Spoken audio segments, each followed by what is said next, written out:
अक्सर सुना होगा कि कहते हैं किसी चीज को अगर पूरी शिद्दत से चाहो तो पूरी कायनात उसे मिलाने में तुम्हारी मदद करती है। नमस्कार, डे न्यूज में आप सभी दर्शकों का स्वागत है। मैं हूं आपके साथ शारदा झा। आज हम आपको मधुबनी के एक ऐसे शख्सियत से मिलाने वाले हैं जिन्होंने देश की सबसे कठिन परीक्षा सिविल सेवा की परीक्षा में पहले अटेम्प्ट में उपलब्धि हासिल की है।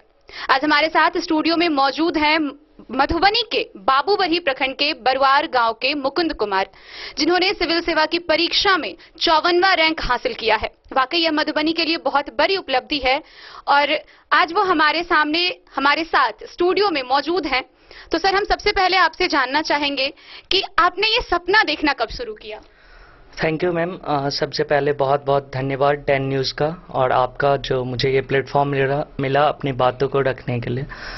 तो मेरी जर्नी शुरू हुई थी जब मैं छोटा था। तो अक्सर मैं जब भी अपने पापा के साथ ट्रैवल करता था तो मैं उनसे क्वेश्चन पूछता था कि आईएएस क्या होते हैं, आईपीएस क्या होते हैं। ये बात क्लास 4 और 5 की होगी और उस समय मैं पूछता था कि एसपी कौन, कलेक्टर कौन। तो पापा वहाँ पे मुझे बताते थे कि आईएएस जो है वो डीएम बनते हैं, कलेक्टर बनते हैं, आईपीएस एसपी बनते हैं, लॉ एंड ऑर्डर देखते हैं। तो मुझे लगता है कि वहीं से जो है शुरुआती जो बीज बोया जाता है वहाँ से शुरुआत हुआ और उसके बाद धीरे धीरे मुझे जब खुद रियलाइजेशन हुआ तो फिर मैंने आगे खुद से इस परीक्षा के लिए प्रिपरेशन किया और सफल हुआ। Thank you. तो सर, हम आपके सफर को शुरुआत से जानना चाहेंगे कि आपने कैसे क्या पढ़ाई जो है वो जारी रखा, आपने स्कूलिंग कहाँ से की? आप मधुबनी के रहने वाले हैं और फिर आपने मधुबनी से रह के एक बहुत बड़ी उपलब्धि है मधुबनी के लिए। तो जो लोग हैं वो भी जानना चाहेंगे कि आपने पढ़ाई शुरू कहाँ से की और किस प्रकार से सिविल सेवा की परीक्षा को इस तरह परिपूर्ण किया? जी, मेरी शुरुआती पढ़ाई यहीं मधुबनी से सेंट्रल पब्लिक स्कूल से हुई थी क्लास 2 तक। उसके बाद राजनगर में आवासीय सरस्वती विद्या मंदिर में मैंने अपनी क्लास 5 तक पढ़ाई की और उसके बाद मैं ऑल इंडिया कंपटीशन सैनिक स्कूल के लिए 2008 में उसमें सफल होकर मैंने सैनिक स्कूल गोलपाड़ा असम ज्वाइन किया। वहाँ से मैंने 10+2 तक की पढ़ाई की और आगे की पढ़ाई मैंने दिल्ली यूनिवर्सिटी से इंग्लिश लिटरेचर में मैंने ऑनर्स किया और 2018 में मेरी ऑनर्स कंप्लीट हुई। तो ये मेरा पढ़ाई का सफ़र था क्लास 1 से ग्रेजुएशन तक का। और आफ्टर ग्रेजुएशन आपने प्रिपरेशन स्टार्ट कर दी? Yes ma'am. आफ्टर ग्रेजुएशन मेरा चूँकि एज कंप्लीट नहीं हुआ था तो मेरे पास एक साल 2018 to 2019 तक एक साल पूरा टाइम मुझे प्रिपरेशन के लिए मिला और 2019 में मैंने प्रीलिम्स एग्जामिनेशन जून में दिया। तो जो वो एक साल का गैप था वो मैंने प्रिपरेशन में और भी अच्छे तरीके से लगाया और उसके बाद एग्जाम लिखा 2019 में। सबसे पहले तो आपको बहुत बहुत मुबारकबाद कि आपने इतनी बड़ी उपलब्धि हासिल की है। तो सर, ये कैसे संभव हुआ कि आपने पहले अटेम्प्ट में इतनी कठिन परीक्षा को उत्तीर्ण किया है? यस मैम, ये समझना बहुत इम्पोर्टेंट है कि ये जो है माइंडसेट का गेम है। आप चाहें तो इसे बहुत कठिन बना सकते हैं और अगर आप चाहें तो आप अपनी सोच और मेहनत से इसे बहुत आसान बना सकते हैं। तो जैसा कि आपने इंट्रोडक्शन में कहा ये देश का सबसे कठिन परीक्षा है, तो मुझे भी ऐसा ही लगा कि हाँ काफ़ी कठिन है और हो पाएगा या नहीं। पर उसके बाद मैंने अपने आप से ये सोचा कि अगर अपने देश में हर साल लगभग 1000 बच्चे क्वालिफाई करते हैं तो मैं क्यों नहीं कर सकता। और यही सोच मुझे लगता है मुझे हमेशा प्रेरणा देती रही कि मैं भी कर सकता हूँ। इसके अलावा कठिन को सरल बनाने का सबसे इम्पोर्टेंट जो तरीका होता है वो होता है एक प्रॉपर स्ट्रेटेजी। तो मैंने वो एक प्रॉपर स्ट्रेटेजी बनाई। मैंने एग्ज़ाम को समझा कि जो यूपीएससी का एग्ज़ाम है वो क्या डिमांड रखती है और फिर मैंने उसको फुलफ़िल करने के लिए अपने बुक लिस्ट बनाए, स्ट्रेटेजी बनाए और बहुत सारा पढ़ाई भी करना पड़ा। घंटों 12 घंटा 14 घंटा तक पढ़ाई करना पड़ा और उसके बाद ही ये सरल हो पाया। तो यही कुछ तरीका भावी अभ्यर्थियों को भी रखना पड़ेगा इस एग्ज़ाम को क्वालिफाई करने के लिए। तो जैसा कि अभी आपने कहा कि 12-12 घंटे 14-14 घंटे आपने लगातार पढ़ाई की, तो इस पूरे सफर के दौरान कभी आपको ऐसा लगा कि नहीं, मुझसे नहीं हो पाएगा, अब मुझे पीछे हट जाना चाहिए? ऐसा कभी लगा, कोई ऐसी चीजें? यस मैम, ऐसा लगता था। एक्चुअली क्या है कि सिविल सेवा परीक्षा एक ऐसी परीक्षा है जिसमें आपको 3 से 4 साल देना पड़ेगा और यूजुअली लग जाता है। मैं अपने आप को बहुत भाग्यशाली समझता हूँ कि मैंने फर्स्ट अटेम्प्ट में क्वालिफाई किया। तो मुझे लगता है कि धैर्य बहुत इम्पोर्टेंट है, बहुत ही महत्वपूर्ण है धैर्य रखना। इसके अलावा जैसा कि आपने क्वेश्चन पूछा कि कभी ऐसा लगा, तो हाँ, मुझे एक दो बार लगा ऐसा कि अब छोड़ देते हैं। कोई आसान से कंपैरेटिवली आसान तो कोई परीक्षा नहीं होता, कंपैरेटिवली आसान से परीक्षा मैं थोड़ा बैठ के ट्राई करता हूं और एक बार ये जॉब ले लूंगा, उसके बाद यूपीएससी के लिए ट्राई करूंगा। पर फिर वही था कि जो होता है, जो मैंने जर्नी शुरू की थी जिस लक्ष्य से, वो मैं हमेशा अपने भीतर झांक के देखता था और मुझे वो चीज़ याद आता था कि क्यों मैं इस परीक्षा में क्वालिफाई करना चाहता हूँ। और जो भी मेरे बजट है, जो कि मैं आगे बातचीत के दौरान बताऊंगा, उस वजह को लेके जब मैं सोचता था तो मुझे फिर से एक शक्ति मिलती थी और मैं दोबारा फिर से इस परीक्षा के लिए मन लगा के पढ़ना शुरू करता था और आगे बढ़ने की कोशिश करता। तो जैसा कि हमेशा से देखते हैं कि जो भी सर्विसेज के लिए प्रिपरेशन कर रहे हैं, तो बहुत सारी चीजें ऐसी होती है, बताई जाती है कि उन्हें छोड़ देना चाहिए, उन सारी चीजों से अलग बढ़ के एक सेपरेट हो जाना एक तरह से इस एग्जामिनेशन के प्रिपरेशन के लिए। तो आपके जीवन में ऐसा क्या रहा जो आपको बहुत पसंद हो और आपको स्पेशली सिविल सेवा की परीक्षा के लिए उसको त्याग करना पड़ा? यस मैम, बहुत सही है कि आपको जब मेन फेज होता है, स्पेशली जब प्रीलिम्स और मेंस के बीच में आप होते हैं और आपके पास मात्र 90 और 100 दिन होता है मेंस लिखने के लिए, तो आपको बहुत स्ट्रिक्ट टाइम टेबल फॉलो करना पड़ता है और उसी टाइम पे बहुत सारी चीज़ छूट जाती है और प्रिपरेशन के टाइम पे भी छोड़ना पड़ता है। तो मेरे लिए एक जो बहुत फेवरेट जो मुझे काफ़ी लगाव था, मैं सोशल मीडिया पे काफ़ी एक्टिव रहता हूँ, फेसबुक पे, इंस्टाग्राम पे, ट्विटर पे भी। तो वो चीज़ मुझे छोड़ना पड़ा, उन सब सारे अकाउंट्स को मैंने डिलीट कर दिए, डीएक्टिवेट कर दिए और कम्प्लीटली पढ़ाई पे अपना ध्यान देना। इसके अलावा जो दोस्तों के साथ बातचीत होता है, जो घूमना फिरना होता है, मूवी देखने निकल गए, इन सब चीज़ों को भी आपको अवॉइड करना पड़ेगा। काफ़ी टाइम ऐसा होता था कि इवन फैमिली फंक्शंस, शादी, ये सब रात को जब वीडियो कॉल या कॉल होती थी तो पता चलता था कि यहाँ शादी हो रहा है, सब लोग एंजॉय कर रहे हैं, तो इन सब चीज़ों को भी मिस करना पड़ता है। तो ये सब कुछ चीज़ें थी जो मिस होती है। पर इसी के साथ मैं ये भी बताना चाहूँगा कि ये जो आप त्याग कर रहे हैं, जो आप सेक्रीफाइस कर रहे हैं, जब आप क्वालिफाई करते हैं तो आपको इतनी खुशी मिलती है, आपके परिवार को, समाज को और पूरे देश को, कि ये बहुत छोटा लगता है और ये त्याग देना बहुत ही छोटी चीज़ हो जाती है। सर, एक सबसे महत्वपूर्ण सवाल कि सिविल सर्विस ही क्यों? यस मैम, ये बहुत ही महत्वपूर्ण और बहुत ही जो है समझने वाली सवाल है। सिविल सर्विस इसलिए क्योंकि स्पेशली मैं अगर बात करूं आईएएस के, आईपीएस के, जो भारतीय प्रशासनिक सेवा और पुलिस सेवा है, और भी टोटल 24 सर्विस हैं सिविल सर्विस में, यूपीएससी सिविल सर्विस परीक्षा में, जो खास करके जो अट्रैक्ट करती है लोगों को, स्पेशली आईएएस जिसके लिए मेरा सिलेक्शन हुआ, वो इसलिए क्योंकि इस भारतीय प्रशासनिक सेवा में जो है आपको सेवा करने का बहुत ही वैरायटी ऑफ फील्ड पे मौका मिलता है। आप आईएएस पदाधिकारी होके हेल्थ पे, एजुकेशन पे, उसके बाद और भी रूरल डेवलपमेंट पे, एग्रीकल्चर सेक्टर पे, तमाम सारे फील्ड पे काम कर सकते हैं। तो ये जो है एक बहुत बड़ा अट्रैक्शन फैक्टर था और यहीं पे बिना किसी परीक्षा को खराब या अच्छा बुरा कहने के अलावा मैं ये कहूँगा कि जब कोई एक्स सर्विस ज्वाइन करता है तो होता क्या है कि आप उसी सेक्टर को कंट्रीब्यूट कर पाते हैं। पर सिविल सर्विस में आप जो है सारे सेक्टर को देख सकते हैं, सारे सेक्टर को निरीक्षण कर सकते हैं और लोगों की ज़िंदगी में जो पॉजिटिव चेंज होता है वो आप ग्राउंड लेवल पे ला सकते हैं।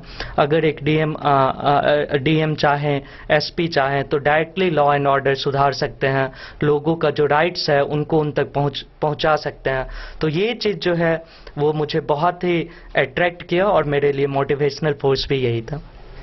तो जैसा कि अभी आपने सुना, इतनी सारी वैरायटीज बताई गई, इतनी सारी बातें बताई गई, तो इससे जज्बा का अनुमान होता है कि कितने जज्बे के साथ ये तैयारियां शुरू की गई है। तो सर, हम थोड़ा सा फ्लैशबैक में जाना चाहेंगे और ये जानना चाहेंगे कि आपका पारिवारिक माहौल कैसा रहा इन चीजों को लेके मुख्यतः, और घर के जो भी, अब मान के चलिए प्रिपरेशन कर रहे हैं, तो इकोनॉमिकल कंडीशंस हम जानना चाहेंगे, हम मानसिक तौर पर आपके परिवार का कितना सपोर्ट रहा इन चीजों के लिए, तो वो हम जानना चाहेंगे कि बचपन से लेके अभी पूरा करने तक जो ये जर्नी रहा उसमें पारिवारिक माहौल कैसा रहा? पारिवारिक माहौल अच्छा था। एकेडमिकली हमेशा, स्पेशली जो मेरी माँ हैं, वो एकेडमिकली हमेशा बच्चों को बढ़ाने के लिए, जो मेरी दीदी थी उनको भी पढ़ने का पूरा मौका दिया।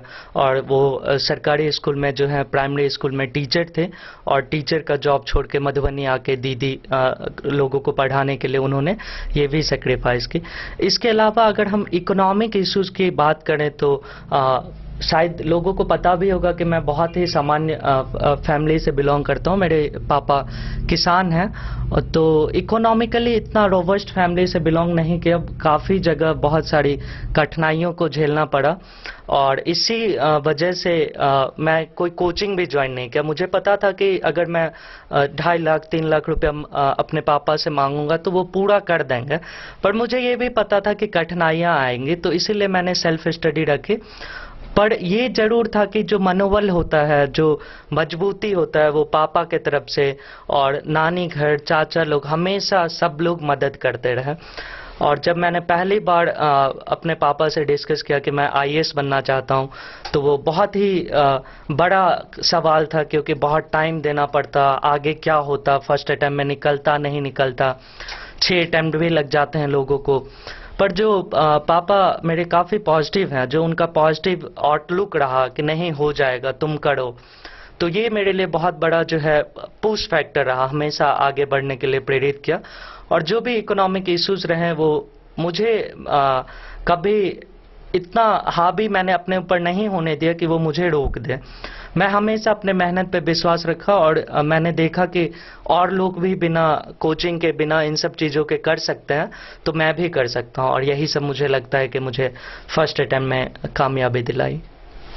तो जैसा कि अभी आपने सुना कि हम आपको लगातार बता रहे हैं कि फर्स्ट अटेम्प्ट में IAS की जो परीक्षा है उसको पास करना, और सबसे बड़ी बात है कि ये सेल्फ स्टडी से संभव हो पाया। जहां लोग 6 अटेम्प्ट 7 अटेम्प्ट कंटिन्यू देते हैं और फिर भी नहीं निकल पाता है, जहां लोगों को निराशा हाथ लगती है, जहां लोग डिमोरलाइज हो जाते हैं, हतोत्साहित हो जाते हैं, उस जगह पर ये बहुत बड़ी बात है, और पूरे जिला के लिए एक गौरव का बात है, पूरे बिहार के लिए गौरव का बात है कि कोई व्यक्ति सेल्फ स्टडी से पहली बार में फर्स्ट अटेम्प्ट में IAS की परीक्षा उत्तीर्ण कर रहा है।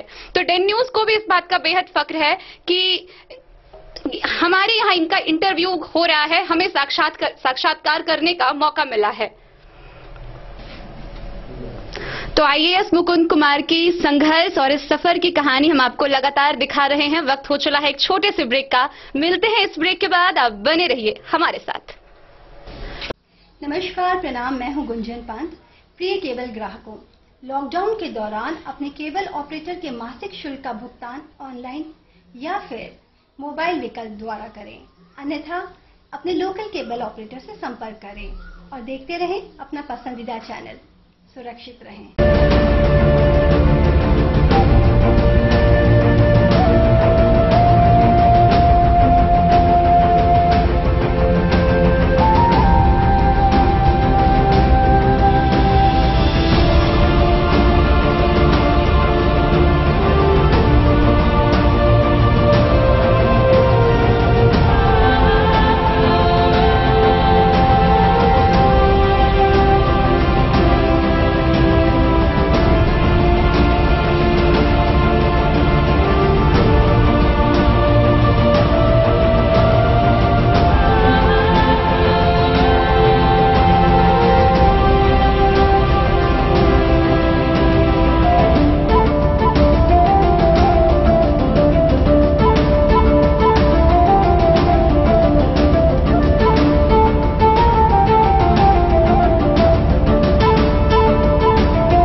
अमरनाथ प्रसाद ज्वेलर्स 916 हॉलमार्क ब्रांडेड गोल्ड एवं डायमंड ज्वेलरी शोरूम, गांधी चौक, राजनगर बाजार, एक भरोसे की पहचान।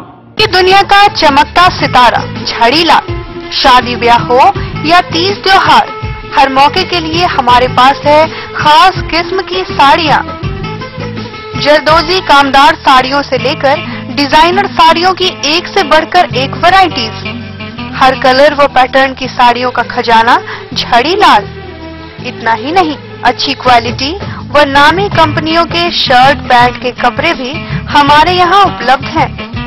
कुर्ता पैजामा का कपड़ा हो या शर्ट पैंट का कपड़ा या फिर डिजाइनर सलवार सूट की हो डिमांड, हम करते हैं पूरी आपकी हर मांग। अगर आप अपनी पर्सनैलिटी में लगाना चाहते हैं चार चांद तो एक बार सेवा का मौका अवश्य दें। झड़ीलाल, हमारा पता है बड़ा बाजार एवं महिला college road, Madhubani. Testbook presents Testbook pass for all government job aspirants. So चाहे आप ऑनलाइन कोर्सेज की हेल्प से अपने कॉन्सेप्ट्स क्लियर करना चाहते हैं या ऑनलाइन मॉक टेस्ट से प्रैक्टिस करना चाहते हैं, तो Testbook pass is for you. Testbook pass offers complete preparation with 3500 plus mock tests, 100 plus online courses for over 100 plus exams. And to improve your speed, accuracy and faster learning, you will also get 500 plus tips and tricks videos, 30 plus test attempt strategy sessions, 1000 plus practice sets and quizzes, 500 plus PDF study notes. Test book pass is your full pass for complete preparation for all your exams. Till now, 37,000 plus students got selected using test book. You could be next. So to achieve your goal, kickstart your complete preparation with test book pass. बेहतरीन साड़ियों एवं readymade कपड़ों का अनूठा संगम, Bombay fashion. शादी हो या कोई त्योहार, हर तरह के खास आयोजन में आपको पसंद आएंगी यहाँ के डिजाइनर कामदार एवं बेहतरीन साड़ियाँ। यानी अगर आप चाहते हैं सभी प्रकार की कामदार फैंसी बनारसी प्योर सिल्क सूती साड़ियाँ, सलवार सूट और लहंगा चुन्नी, तो सोचने की जरूरत नहीं, आए बॉम्बे फैशन। हम रखते हैं आपकी पसंद का ख्याल। शर्टिंग, सूटिंग एवं ब्रांडेड रेडीमेड कपड़े भी मिलेंगे आपको उचित मूल्य पर। यही नहीं, बच्चों के कपड़े बाजार से कम कीमत पर यानी होलसेल रेट पर प्राप्त करें। पता याद रखें, बॉम्बे फैशन, महिला कॉलेज रोड, मधुबनी। फिर आप सभी दर्शकों का डन न्यूज में स्वागत है। तो आज हमारे साथ स्टूडियो में मौजूद हैं IAS मुकुंद कुमार, जो मूलतः मधुबनी जिला के बाबूबरही प्रखंड के बरवार गांव से हैं और मधुबनी शहर के संकट मोचन कॉलोनी में रह रहे हैं। तो हमसे जानना चाहेंगे कि आपके परिवार में कौन कौन है? जी, मेरे परिवार में मेरे पापा हैं, मेरी मम्मी हैं और मेरी 3 बड़ी बहन हैं। तो और तीनों दीदी का शादी हो गया, तो जीजा जी लोग। और सर, हर किसी के जीवन में एक आदर्श होते हैं जिनके पथ पर चलकर हम आगे बढ़ते हैं, तो आप उनके बारे में क्या कहना चाहेंगे? आपके जीवन में ऐसे कौन रहे? जी, मेरे जीवन में मेरे आदर्श मेरे माता जी और पापा रहे हैं। तो जैसा कि मैंने इंटरव्यू में पहले बताया कि पापा का जो पॉजिटिव आउटलुक है, सकारात्मक सोच है चीज़ों को लेके, ये मुझे काफ़ी मोटिवेट करता रहा। और मेरी माँ जी का जो पढ़ाने का जो डेडिकेशन है उनका, और पंचुअलिटी, हालांकि वो गृहिणी है पर घर में ही जो छोटी छोटी काम होते हैं जो वो बड़े अपने टाइम से करते हैं, ये पंचुअलिटी मेरे अंदर भी है और मैं भी अपने पढ़ाई में इस चीज़ को लगाने का कोशिश किया। तो मेरे माता पिता मेरे आदर्श बने रहे और आज भी हैं और आगे भी रहेंगे। तो जैसा कि आपने कहा कि एक आदर्श के तौर पर आपके माता पिता हमेशा से आपके समक्ष हैं, तो डन न्यूज के माध्यम से जो भी लोग आपको देख रहे हैं, तो वैसे अभ्यर्थियों के माता पिता, वैसे अभ्यर्थी जो भी IAS की परीक्षा कर रहे हैं, तो उनके माता पिता के लिए आप क्या कहना चाहेंगे?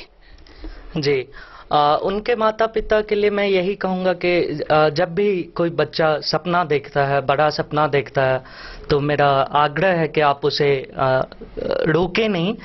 सपना देखना बहुत ही अच्छी चीज़ है, पर आप उसके साथ उसको मेहनत करने के लिए प्रोत्साहित करें। जब कोई बच्चा बोलेगा आने वाले टाइम में कि मैं कलेक्टर बनूंगा, तो आप उसे नहीं कहें कि पहले ये एग्ज़ाम दो, वो एग्ज़ाम दो। कोई बुराई नहीं है, पर यूपीएससी बोलता है, यूपीएससी का डिमांड है कि 21 साल का हो और ग्रेजुएट हो।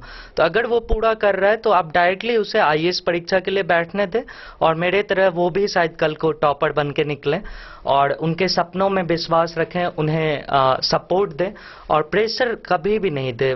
मेरे पेरेंट्स, मेरी मम्मी कहती थी कि सरकारी नौकरी करना, पर किसी ने नहीं कहा कि आईएएस बनो।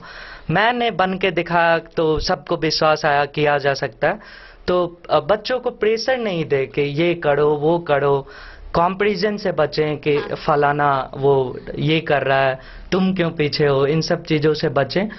हर बच्चा का अपना एक खूबी होता है। यहाँ पे मैं एक छोटा सा अपने बारे में बताऊंगा कि एनडीए का रिटन पेपर मैं क्वालिफाई नहीं कर पाया, सैनिक स्कूल से था और मेरा मैथ्स थोड़ा कमज़ोर रहा, तो एनडीए का पेपर मुझसे नहीं निकला। तो कोई बात नहीं, एनडीए नहीं निकला उस समय, नहीं निकला, पर आईएएस का एग्ज़ाम निकल गया पहले ही प्रयास में।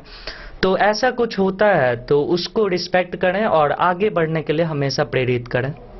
बहुत बहुत धन्यवाद। तो जैसा कि इन्होंने अभी कहा कि माता पिता जो हैं वो आदर्श हैं, और एक बहुत बड़ा संदेश है ये कि जो बच्चे सपना देख रहे हैं उनको पूरा करने दें, उन पर किसी भी प्रकार का दबाव ना डालें। और ये संदेश का उदाहरण खुद हमारे साथ अभी स्टूडियो में मौजूद है कि इन पर प्रेशर नहीं बनाया गया, इनके सपनों के लिए इनका समर्थन किया गया, इनको प्रेरणा दी गई, प्रोत्साहित किया गया। और ये बहुत बड़ी बात है कि आईएएस जैसी परीक्षा के लिए, सिविल सर्विसेज जैसी परीक्षा के लिए पहले अटेम्प्ट में इन्होंने सेल्फ स्टडी से पहले अटेम्प्ट में ये परीक्षा उत्तीर्ण की है। तो यह वाकई बहुत बड़ा संदेश है पूरे जिला के लिए, उन अभ्यर्थियों के लिए प्रेरणा है जो आईएएस की परीक्षा में लगे हुए हैं, उन माता पिता के लिए संदेश है जिनके बच्चे आईएएस की परीक्षा में लगे हुए हैं।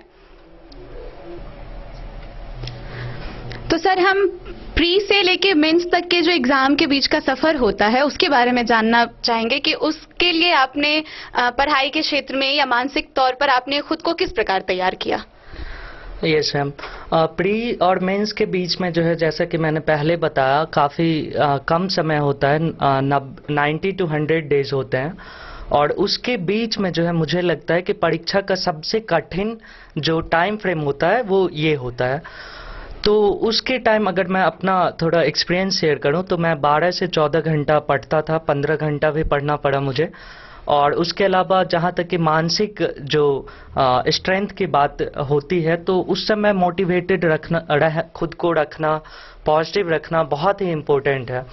तो जैसा कि मैंने बताया कि 12 से 14 घंटा मैं पढ़ता था, तो यही मैं क्लियरिफाई करूंगा कि वो एट ए टाइम नहीं था कि आप भी 6 बजे बैठे और शाम तक 6 बजे पढ़ रहे हैं।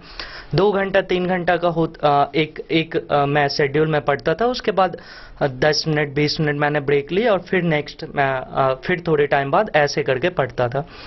और अपने हेल्थ का ध्यान रखना बहुत ज़रूरी है, क्योंकि अगर इस टाइम में जो है आप 1 दिन 2 दिन भी अगर गवाते हैं तो वो आपका कहीं ना कहीं इम्पैक्ट कर जाएगा।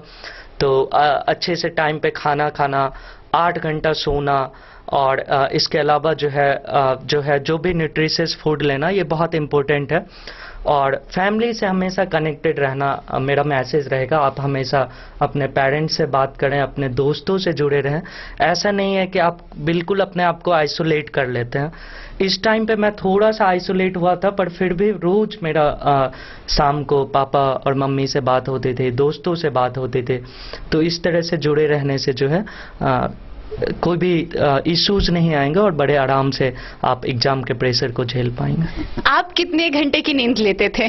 जी, हम शुरू से ही जब मैं प्रिपरेशन स्टार्ट किया था तो मैं भी ऐसे ही टॉपर स्टॉक या कोई इंटरव्यू सुनता था, तो मैंने सुन लिया कहीं पे और पढ़ने भी आगे मिला कि 6 से 8 घंटा सोना चाहिए। तो मैं 6 से 8 घंटा रोज सोता था, चाहे वो इंटरव्यू से एक रात भी पहले क्यों ना हो। ऐसा बेचैनी को जो है आपको अवॉइड करके एक अच्छी नींद लेना बहुत ही जरूरी है। तो कुछ लोग बोलते हैं 4 घंटा सोना चाहिए, तो मेरा मानना है कि 4 घंटा नहीं, कम से कम 6 घंटा सोइए और 6 से 8 घंटा एक एडल्ट को सोना चाहिए। तो इससे क्या होगा कि आपका मेमोरी पावर अच्छा होगा, रिटेंशन अच्छा होगा, आप हेल्दी फील करेंगे और आपको पढ़ाई में भी मन लगा रहेगा। सर, जब आपकी पढ़ाई कंप्लीट हुई तो प्री तो ठीक है, प्री के बाद मेंस को जान लिया, जो आईएएस की परीक्षा में सबसे ज्यादा कठिन होता है, जिसको लेके हाइप बना है या फिर वो वाकई है, जितने भी सोशल माध्यम है उसको देखने के लिए, तो जितने भी देखे गए हैं तो वो सबसे ज्यादा कठिन होता है इंटरव्यू सेशन, वो बहुत ज्यादा कठिन होता है। तो सर, उसके बारे में हम थोड़ा विस्तार से जानना चाहेंगे कि किन प्रश्नों का सामना करना पड़ा, किस प्रकार से आपने उत्तर दिया, और उस बीच में कहते हैं जितना पता है, जितना सुना है मैंने या जितना देख पाती हूँ, तो कई ऐसे प्रश्न होते हैं जो शायद विचलित कर देते हैं, तो वो बहुत महत्वपूर्ण सेशन होता है और बहुत ही रुचिकर होता है। तो उसके बारे में जानना चाहेंगे कि ऐसे कितने प्रश्न से आपको सामना करना पड़ा जो आपके लिए मुश्किल था थोड़ा। यस मैम, इंटरव्यू बिल्कुल काफ़ी रोमांचक और इंटरेस्टिंग होता है, और मुझे लगता है कि मैंने अपने प्रीलिम्स, मेंस और इंटरव्यू को सबसे ज़्यादा मज़े से मैंने इसको कंप्लीट किया।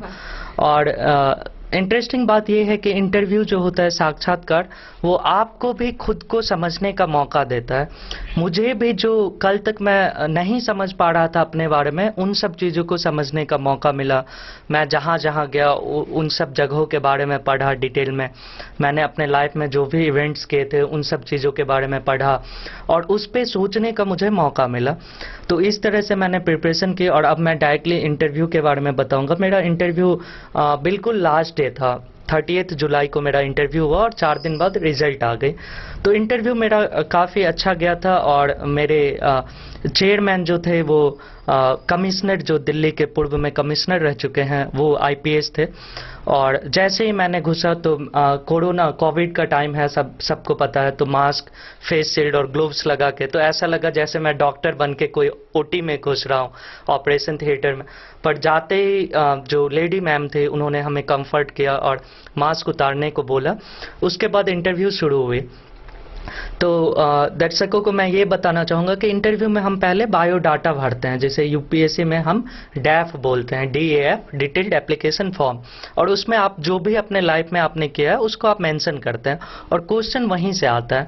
तो मैं चूंकि सैनिक स्कूल में था तो काफ़ी सारा इवेंट्स किया हुआ था, तो चेयरमैन सर पहला क्वेश्चन ही मुझे पूछते हैं कि मुकुंद, तुमने इतना कुछ किया है अपने लाइफ में कि तुम्हें खुद नहीं पता है तुमने क्या किया है। तो मैं थोड़ा शॉक्ड रह गया कि घुसते ही सर क्या पूछ दिए। तो फिर मैंने अपने आप को संयम बनाते हुए कहा कि नहीं सर, जो भी मैंने किया है मुझे पता है। तो फिर वो हंसने लगे, थोड़ा स्माइल करके पूछे कि बताओ सैनिक स्कूल में क्या किया। तो ये पहला क्वेश्चन था जो थोड़ा मुझे झटका लगा कि ऐसे सर शुरू कर दिए। पर आगे जाके इंटरव्यू काफ़ी अच्छा रहा। कुछ इंटरेस्टिंग क्वेश्चंस जो मैं दर्शकों के साथ शेयर करना चाहूँगा वो ये था कि मुझे 3 से 4 बार जो है मुझे सेक्रेटरी बनाया गया, डिफरेंट डिपार्टमेंट्स का सचिव बनाया गया, और जो भी प्रॉब्लम है उन्हें सॉल्व करने के लिए कहा गया। दिल्ली में जो पॉल्यूशन है उसे सॉल्व करने, बिहार का जो बाढ़ की समस्या है उसे कैसे आप सॉल्व करेंगे, उसके अलावा देश में जो कॉमनल हार्मोनी है उसको कैसे प्रमोट करेंगे। और कुछ ऐसे भी क्वेश्चन मैं साझा करना चाहूँगा जो मैं नहीं बता पाया। तो एक क्वेश्चन था, उजाला स्कीम है जिसके तहत LED बल्ब का वितरण होता है। तो मुझसे पूछते हैं कि अब मुझे Mukund, you tell me the exact figure जिसके जो बल्ब डिस्ट्रीब्यूट हुए हैं। तो मैं समझ गया कि ये ट्रैप है, क्योंकि 1 घंटे बाद जो बल्ब डिस्ट्रीब्यूट हो गए इंडिया में चेंज हो जाएगी, इंडिया बहुत बड़ा है। तो मैं समझ गया उनके क्वेश्चन को। मैंने बहुत पोलाइटली कहा कि सर ये तो फिगर बात करते करते चेंज हो जाएगा, तो एग्जैक्ट फिगर मैं नहीं बता पाऊंगा, मुझे नहीं पता है।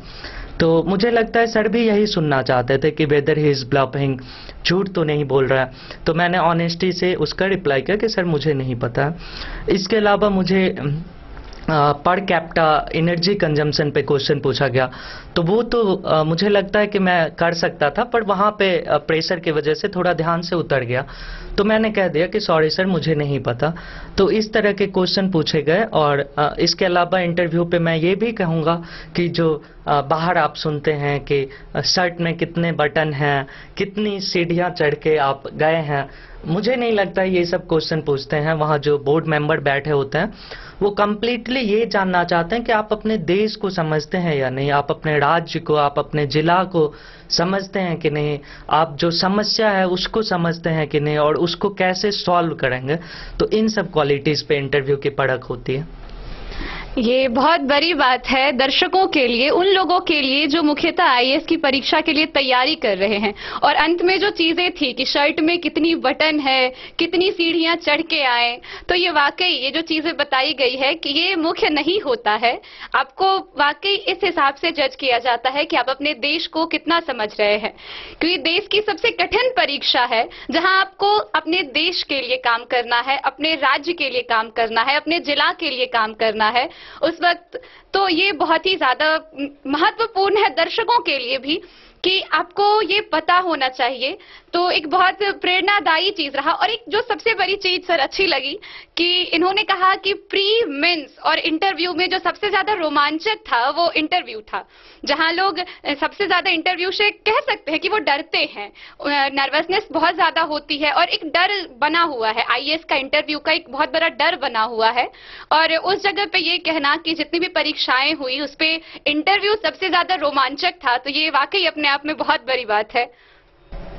तो इसी के साथ रुकते हैं एक छोटे से ब्रेक के लिए, आप बने रहिए हमारे साथ। ज्वेलरी हाउस स्वर्णश्री, सोने की शुद्धता मापने वाला यंत्र कैरेटोमीटर यहाँ उपलब्ध है, क्योंकि सोने की शुद्धता और आपके विश्वास के साथ कोई समझौता नहीं। रत्न, सोना व चांदी के हर तरह के आभूषणों के लिए एक बार अवश्य आएं।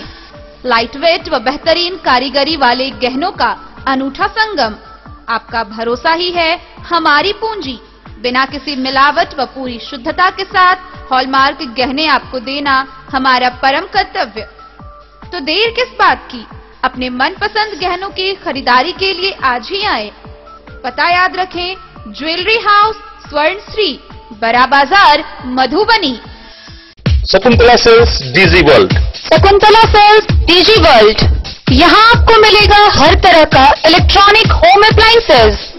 जी हाँ, घर के जरूरत और ऐशो आराम के सभी इलेक्ट्रॉनिक उपकरण यहाँ उपलब्ध हैं। उचित मूल्य के साथ विभिन्न कंपनियों के सामानों के लिए डीजी वर्ल्ड देता है आपको विश्वसनीयता की पूरी गारंटी।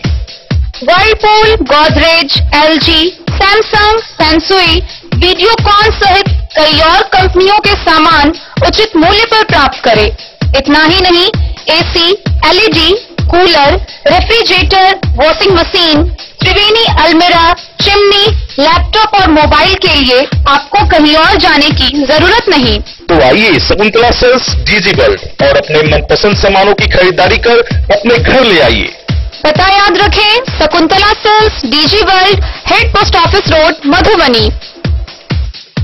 यहाँ सभी इलेक्ट्रॉनिक अप्लायंसेज में 0% के इंटरेस्ट पर बजाज फाइनेंस के द्वारा ईएमआई पर खरीदारी की सुविधा उपलब्ध है। ब्रेक के बाद एक बार फिर आप सभी दर्शकों का दिन न्यूज में स्वागत है।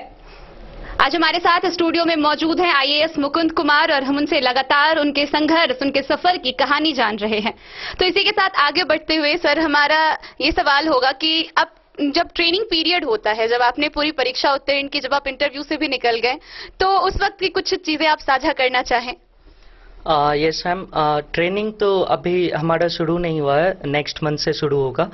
पर ट्रेनिंग जो है एक बहुत बड़ा जो है जो भी क्वालिफाई करते हैं उनके लिए काफ़ी उत्साह होता है ट्रेनिंग के लिए। जो मैं अपने आईएएस फ्रेंड से बात कर रहा हूँ, आईपीएस से बात कर रहा हूँ, सभी लोग काफ़ी उत्साहित हैं ट्रेनिंग के लिए।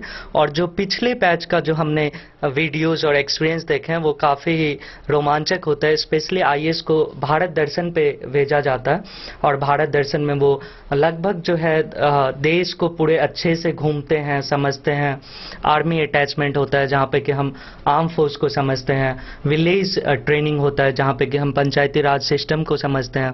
तो ये सब चीज़ जो है और जो कि मैंने अपने जो मधुबनी के भी जो डीएम है उनसे भी बातचीत में उन्होंने भी कहा कि ट्रेनिंग जो है काफ़ी यादगार होता है। और जितने भी एक्स आईएएस ऑफिसर से मैंने बात की है, सभी लोग अपने ट्रेनिंग के दिन को बहुत ही बहुत ही खुश होके उसको शेयर करते हैं और लोगों को बताते हैं। तो मैं भी बहुत उत्साहित हूं और जब मेरी कंप्लीट होगी तो शायद मैं आप लोगों के साथ डिटेल में बता पाऊं। हाँ हाँ, जरूर, हमें भी इंतजार होगा इन बातों का कि जब आपका ट्रेनिंग पीरियड कंप्लीट हो तो एक बार फिर से आपसे साक्षात्कार का मौका मिले। तो सर, अभी जो स्पेशली मधुबनी के युवा हैं विशेषतः, उनके लिए आप क्या संदेश देना चाहेंगे? जो युवा हैं, जो किसी भी क्षेत्र में अपना काम कर रहे हैं, युवाओं के लिए, क्योंकि आप प्रेरणा है युवाओं के लिए, तो आप अपनी तरफ से उन्हें क्या संदेश देना चाहेंगे? यस मैम, मेरा संदेश युवा वर्गों के लिए ये है कि मैं खुद आईएएस एग्जाम क्वालिफाई किया, आईएएस बन गया, पर मैं इसी के साथ ये भी कहूँगा कि कोई भी लाइन जो है छोटा या बड़ा नहीं होता है। आप जिस भी फील्ड में हैं, आप नेशनल सर्विस कर सकते हैं, कंट्रीब्यूट कर सकते हैं और देश सेवा कर सकते हैं। आपको जिस भी लाइन में इंटरेस्ट है आप उसमें अच्छे से योगदान करें, पर ये बहुत जरूरी है कि आप जो है हमेशा आगे बढ़ने की सोच रखें और आप जहां से बिलोंग करते हैं उसको कभी नहीं भूलें, अपने कल्चर से जुड़े रहें। आप बाहर भी जाते हैं, मैं जहां भी जाता था, मुझे जब भी मौका मिलता था मैं जरूर एक बार मधुबनी के साथ मेंशन कर देता था कि मेरा जो मधुबनी है वो दुनिया में फेमस है मिथिला पेंटिंग के लिए। तो आप जो है आप एक तरह से एम्बेसडर हैं अपने जिला का, तो इस चीज का ध्यान रखें और हमेशा मेहनत में विश्वास रखें, आगे बढ़ने की कोशिश करें और कोशिश करें कि आप अपने क्षेत्र को, अपने राज्य को, अपने परिवार को, फैमिली को, सबको प्राउड फील करा सके, कुछ अच्छा करने का सोच हमेशा रखें। बहुत बहुत धन्यवाद सर। और इसी के साथ सर एक और सवाल नहीं, एक संदेश आपकी तरफ से। मधुबनी बहुत छोटा शहर है, बहुत कम क्षेत्रों में सिमटा हुआ है और हालांकि बहुत युवा आगे बढ़ रहे हैं, महिलाएं आगे बढ़ रही हैं, लड़कियां आगे बढ़ रही हैं, फिर भी एक गार्जियन के तौर पर, एक समाज के तौर पर उनका महिलाओं के प्रति, उनका अपनी बेटियों के प्रति, यहाँ की लड़कियों के प्रति उनका क्या व्यवहार हो, या फिर आगे बढ़ने के लिए उनके कार्य क्षेत्र में उनको प्रोत्साहित करने के लिए कैसा उन्हें होना चाहिए, इसके लिए एक सर संदेश जो जरूरी भी है। बिल्कुल, महिलाओं के लिए और जो भी जो गर्ल्स हैं उनके लिए काम करना मेरा पर्सनली मुझे हमेशा से एक फेवरेट फील्ड रहा और कारण था कि मैंने अपने दीदियों के स्ट्रगल देखे, जो उन्हें पढ़ाई में या फिर जो भी स्ट्रगल होते हैं वो मैंने समझा।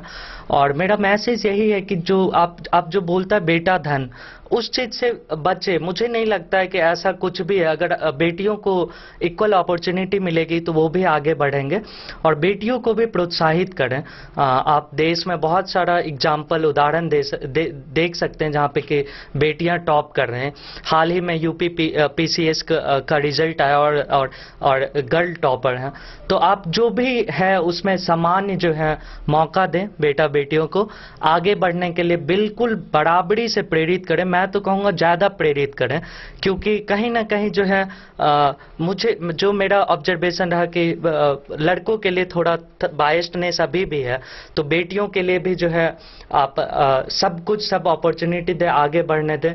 और यहाँ पे एक और मैं पर्सनल मैसेज दूंगा, जो पेरेंट्स जो हैं दहेज जैसे जो हमारी समाज की सोशल इल है उसके लिए जो पैसे बचाते हैं, मेरा मानना है कि आप उसे पढ़ाई में लगाएं और पढ़ाई में लगाएं, उन्हें पढ़ाएं, अच्छा बनाएं और आपको जरूरत ही नहीं पड़ेगा देने का। वैसे भी कानूनन ये अपराध है, तो इन सब चीज़ों को ध्यान में रख के बराबर मौका देने का मेरा आग्रह है, अनुरोध है अभिभावकों से।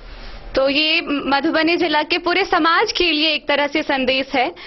बहुत बड़ी चीज है कि बेटा धन जिसकी जिक्र इन्होंने की है, तो बेटा धन जैसी कोई चीजें नहीं है। बहुत बड़ा संदेश है कि बेटा बेटी सभी को सामान्य मौका दे, उनको और ज्यादा प्रेरित करे ताकि वो और आगे बढ़ेंगी। और साथ ही में एक जो दहेज की बातें की गई है, दहेज जैसी कई कुरीतियां हैं और एक बहुत ही साधारण सी चीज है कि बेटी के जन्म होते ही कहीं ना कहीं हम उनके दहेज के लिए पैसे संग्रह करने लगते हैं। तो उन पैसों को अगर हम उनकी पढ़ाई में लगाते हैं तो वाकई है कि उसकी जरूरत ही नहीं पड़ेगी। हालांकि बताया गया है और सभी जानते हैं कि दहेज लेना या देना दोनों ही कानूनन अपराध है, लेकिन फिर भी हम अभी तक इससे उबर नहीं पाए हैं। तो यह भी सर एक बहुत बड़ा संदेश रहा। और सर, हम पूरी जर्नी के लिए, जब आपने सिविल सर्विसेज की परीक्षा शुरू की और जब आपने अब खत्म की है, जब आपने उसे उत्तीर्ण किया है, तो उस पूरी जर्नी के दौरान कोई एक दो ऐसी चीजें जो बहुत मजेदार रही हो, जिसे आप बताना चाहे कि ये बहुत मजेदार रहा। हालांकि बहुत सी ऐसी यादें होंगी जिन्हें कभी भूला नहीं जा सकता, बहुत बड़ी उपलब्धि है ये, लेकिन फिर भी कुछ चीजें ऐसी होंगी जो बड़ी साधारण सी होंगी लेकिन बहुत मजेदार रही होंगी। तो वैसी कोई चीज साझा करें आप। जी, एक दो चीजें ध्यान में आ रही है। कोइंसिडेंटली ऐसा हुआ कि मेरे मेंस से 2 दिन पहले एक फ्रेंड का बर्थडे आ गया और इंटरव्यू से 1 दिन पहले फ्रेंड का बर्थडे आ गया। तो मैं दोनों बर्थडे में अटेंड हुआ, पार्टी किया और अगले दिन मैंने एग्जाम भी लिखे। तो जो लोग वहाँ मिलने आए वो बड़े ही आश्चर्य से, क्या अरे तुम्हारा एग्जाम है, तुम यहाँ क्या कर रहे हो, तुम्हारा तो ये वो। तो मैं उस समय भी उन्हें बोला कि ऐसा नहीं है कि आप 1 दिन पहले जो है पूरा पेज पलट रहे हैं, इनसे आपका कवर हो जाएगा। आप बिल्कुल रिलैक्स्ड रहें और इस चीज़ को करें। एक तो ये था जो मैं एक तरह से मैसेज देना चाहता हूँ कि प्रेशराइज फील ना करें अपने आप को, कभी हर चीज़ में अपने आप को रखते हुए काम करें, वो काफ़ी अच्छा होता है। दूसरा जो एक मज़ेदार चीज़ ये था कि जब जैसा कि मैंने बताया दिल्ली यूनिवर्सिटी से मैंने इंग्लिश लिटरेचर में ऑनर्स किया, तो इंग्लिश लिटरेचर से मेरा 70% ऑप्शनल में मेरा सिलेबस कंप्लीट था ऑप्शनल के लिए। उसके बाद भी मैंने political science international relation optional लिया और मैंने अपने लाइफ में कभी नहीं पढ़ा था, पर जब मैं पढ़ना शुरू किया और स्पेशली जब प्री और मेंस के बीच में 2 महीने में मैंने सिलेबस कंप्लीट की, तो ये अपने आप में एक जो मुझे लगता है काफ़ी मेरे लिए मज़ेदार रहा और बाकी लोगों के लिए आश्चर्यजनक रहा। पर यही था कि मैं मैसेज देना चाहता था कि अगर आप में वो जो है हार्ड वर्किंग अपने आप में आपको बिलीव है तो आप कोई भी काम कर सकते हैं। तो मेरे फ्रेंड्स को बहुत ये आश्चर्य लगा कि कैसे कंप्लीट कर लिया, कैसे क्वालिफाई करके रैंक 54 ले आया। पर वही मैसेज है कि आप अपने आप में बिलीव रखें, कुछ छूट भी गया है तो आप उसके लिए परेशान नहीं हो, आप मेहनत करके कर सकते हैं। तो यही 2 चीज़ अभी मेरे माइंड में आ रहा है शेयर करने के लिए। तो ये वाकई बहुत मजेदार बात है कि कल आपकी परीक्षा है और आज आप अपने दोस्त के बर्थडे में वहां हैं, तो ये वाकई आश्चर्यजनक भी है और मजेदार भी है। तो इन सब के दरमियान जो सबसे बड़ी चीज देखने को मिली कि ना आप जैसा कि बताया इन्होंने कि 6 घंटे की नींद जरूरी है, परिवार से कनेक्टिविटी जरूरी है, परिवार से जुड़े रहिए, इसके अलावा पढ़ाई भी प्रॉपर करिए, आपके जो पोषक पदार्थ हैं आप अपने भोजन में वही लीजिए और ना सिर्फ पूरी तरह अलग हो जाइए और ना ही पूरी तरह जुड़े रहिए। अब ये भी नहीं कि आप पार्टियां करते रहिए कि है तो है, और ये भी नहीं कि आप बिल्कुल ही छोड़ दीजिए। तो ये वाकई बहुत बड़ा संदेश है क्योंकि आईएएस की परीक्षा के लिए ये सारे एक बने हुए हैं, एक धारणा बनी हुई है लोगों के मन में कि आप पूरी तरह से आइसोलेट हो जाइए। तो ये चीजें को खारिज करते हुए एक उदाहरण पेश है हमारे समक्ष। बहुत बड़ी बात है, ये बहुत बड़ी उपलब्धि की बात है कि मधुबनी जिला जैसे छोटे शहर से हैं और ये पूरे जिला के लिए गौरव की बात है।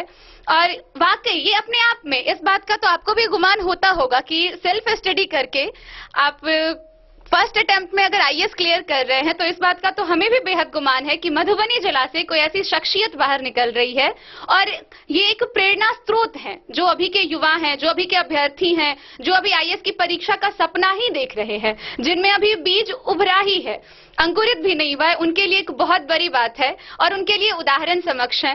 तो सर, आखिरी में एक सवाल कि जाते जाते आप पूरे मधुबनी जिला को क्या कहना चाहेंगे? जी, पूरे मधुबनी जिला से मेरा यही संदेश है कि मैं चाहता हूं और लोग सिविल सेवा परीक्षा में आएं, आईएएस बने, आईपीएस बने और देश सेवा करें। और जो अपने कल्चर में प्राइड लें, अपने कल्चर से जुड़े रहें और जो भी जो प्रॉब्लम है उसको एक दूसरे का प्रॉब्लम अपना समझ के सॉल्व करें और आगे बढ़ने का जो है हमेशा सोच रखें। तो यही मेरा मैसेज रहेगा। और आप लोग जो भी दर्शक देख रहे हैं, आप जहां भी चाहेंगे मुझसे जुड़ सकते हैं। आप क्वेश्चन पूछे, मैं आपका क्वेश्चंस का आंसर दूंगा सोशल मीडिया प्लेटफॉर्म पे इन पर्सन मिलके। और मैं हमेशा चाहूंगा कि आप सभी आगे बढ़ें और अपने क्षेत्र का नाम रोशन करें, अपने राज्य और देश का भी नाम रोशन करें। बहुत बहुत धन्यवाद सर। और जाते जाते एक आखिरी चीज कि जैसा कि आपको पता है कि दिल्ली यूनिवर्सिटी से इन्होंने इंग्लिश लिटरेचर के साथ ग्रेजुएशन कंप्लीट किया है और आईएएस के लिए इनका मुख्य सब्जेक्ट पॉलिटिकल साइंस और इंटरनेशनल रिलेशनशिप रहा है। तो एक और उदाहरण के तौर पर कि ऐसा नहीं है कि अगर इंग्लिश लिटरेचर कर रहे हैं तो उसी तरफ पूरी तरह समर्पित हैं, इनका माध्यम भी इंग्लिश ही रहा है। तो सर, जाते हुए आप मधुबनी जिला से हैं और हमारे यहाँ की क्षेत्रीय भाषा जो मैथिली है, जो विश्व प्रसिद्ध है, तो एक संदेश सर मैथिली में। मैथिली में हम यह कहब कि हमरा मैथिली बहुत पसंद अछि। अगर हमरा जतऽ मौका मिलैया किओ मैथिली मिथिला से छथि और हमरा अंग्रेजी में मैसेज करै छथि तऽ हम तुरंत मैथिली में रिप्लाई दै छियै।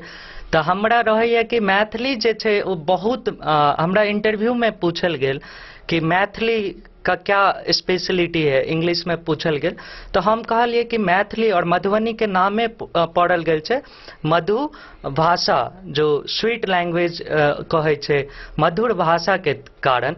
तो ओहि से जुड़ल रही और भाषा के प्रयोग करी, सीखी। तो ई मैसेज रहत। और दोसर जे छै कखनो जे छै हीन भावना नहीं राखे कि इंग्लिश मीडियम से छी, हिंदी मीडियम से छी, ग्रामीण क्षेत्र से छी या जे कहै छै शहरी क्षेत्र से छी। हम सैनिक स्कूल क्वालिफाई केलहुँ, हमरा बिल्कुल इंग्लिश नहीं आबै छलै। दिल्ली यूनिवर्सिटी गेलहुँ, तहन किछु किछु सीखैत, किछु किताब पढ़ैत, मेहनत कऽ कऽ सिखलहुँ। तऽ अहूँ सब सीख सकै छी दोसरो भाषा, 3टा 4टा आसामीजो सिखलहुँ असम में रहि कऽ, लेकिन मैथिली से जे लगाव अछि से सब दिन रहत, कियाकि हमर जन्मभूमि अछि और हरदम रहत। तऽ ई सब हीन भावना से बचब और हरदम पॉजिटिव थॉट जे हम कहै छी, सकारात्मक सोच बनायल राखब। बहुत बहुत धन्यवाद। तो इसी के साथ आज ये साक्षात्कार समाप्त करते हैं। मधुबनी की हर छोटी बड़ी खबरों के लिए देखते रहिए डेन न्यूज।